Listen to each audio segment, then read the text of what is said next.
तो चलिए आज एक बहुत ही मशहूर डरावनी कहानी एक थी डायन को परत दर परत खोल कर देखते हैं। मतलब हम सिर्फ कहानी नहीं सुनेंगे बल्कि ये समझेंगे कि आखिर ये इतनी डरावनी क्यों लगती है। कौन सी वो तकनीकें हैं जो डर और सस्पेंस को इतना बढ़ा देती हैं। समझिए, ये एक तरह से हॉरर कहानी की चीर फाड़ होने वाली है। शुरुआत कहानी की ही एक बहुत डरावनी लाइन से करते हैं।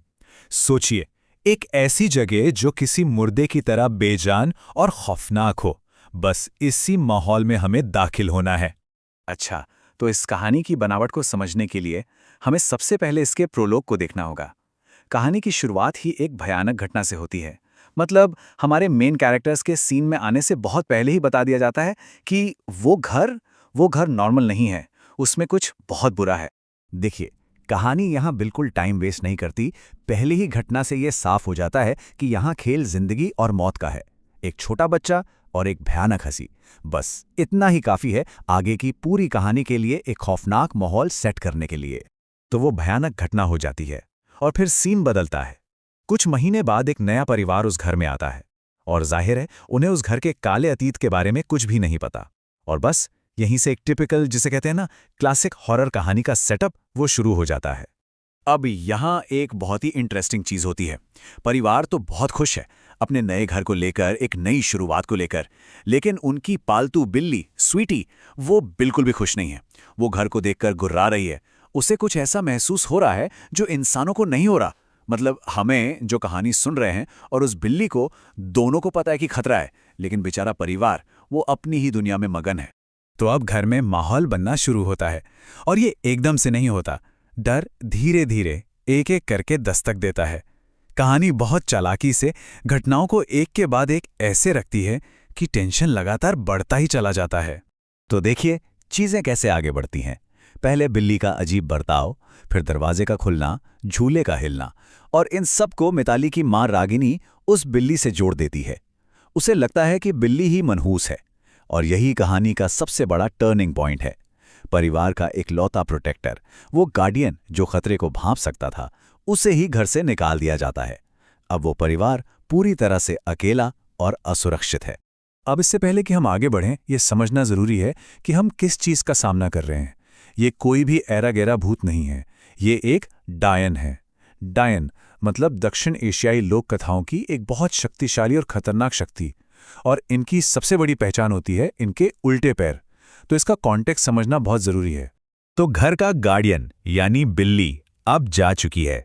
अब उस डायन को छिप छिपाकर वार करने की कोई जरूरत नहीं। अब वो खुलकर सामने आएगी और यहीं से कहानी बहुत तेजी से अपने क्लाइमैक्स की तरफ भागती है। सबसे पहला डायरेक्ट कांटेक्ट। मिताली को एक बहुत ही मीठी प्यारी सी आवाज सुनाई देती है जो उसका नाम पुकार रही है। बच्चों को फंसाने का एक बहुत पुराना और असरदार तरीका है, एक मीठी आवाज का लालच। और फिर वो उसे देखती है। सीढ़ियों पर एक औरत सफेद साड़ी में मुस्कुरा रही है, बाहें फैलाकर बुला रही है। सोचिए ये कितना भ्रामक है। देखने में बिल्कुल भी डरावना नहीं, बल्कि एक माँ जैसा प्यार भरा बुलावा। और यही चीज इसे और भी ज्यादा खौफनाक बनाती है। और फिर आती है वो आखिरी रात, वक्त सुबह के 2 बजे, हॉरर कहानियों का प्राइम टाइम। बेडरूम की खिड़की अपने आप खुल जाती है। मतलब अब जो होना है वो होके रहेगा। और ये सीन तो वाकई कमाल का है। मिताली उस औरत को खिड़की के बाहर भी देखती है और ठीक उसी वक्त अपने कमरे के दरवाजे के बाहर अंधेरे हॉलवे में भी। मतलब वो एक ही समय में 2 जगह पर है। ये लॉजिक के परे है। ये दिखाता है कि वो शक्ति कितनी पावरफुल है और मिताली अब चारों तरफ से घिर चुकी है। और मिताली क्या करती है? एक बच्ची है, वो इसे कोई खतरा नहीं समझती। उसे लगता है कि ये किसी टीवी सीरियल जैसा कोई मैजिक शो चल रहा है, और बस इसी मासूमियत का फायदा उठाकर वो डायन उसे अपने जाल में खींच लेती है। मिताली खुद चलकर उस अंधेरे हॉल में चली जाती है और दरवाजा पीछे बंद हो जाता है।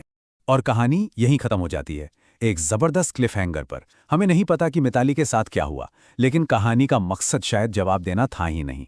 उसने हमें वो सारे एलिमेंट्स, वो सारे टुकड़े दे दिए हैं जिनसे हम ये समझ सकते हैं कि डर को रचा कैसे जाता है। तो अगर हम इसे तोड़कर देखें तो हमें क्या मिलता है? वही जाने पहचाने हॉरर फॉर्मूला जिन्हें ट्रोप्स कहते हैं। एक अकेला भूतिया घर, एक शक करने वाला और एक यकीन करने वाला इंसान। एक जानवर जिसे खतरे का अंदेशा पहले हो जाता है, एक मासूम बच्चा जिसे निशाना बनाया जाता है। ये सारी चीजें मिलकर एक बहुत ही असरदार और डरावनी कहानी बनाती हैं। तो अंत में ये पूरा विश्लेषण हमें वापस उसी सवाल पर लाकर छोड़ देता है जिस पर कहानी ने छोड़ा था। मिताली का क्या हुआ? इसका कोई जवाब नहीं है, और शायद यही बात इस कहानी को सबसे ज्यादा डरावना बनाती है। एक ऐसा सवाल जो हमेशा हमारे जहन में घूमता रहेगा।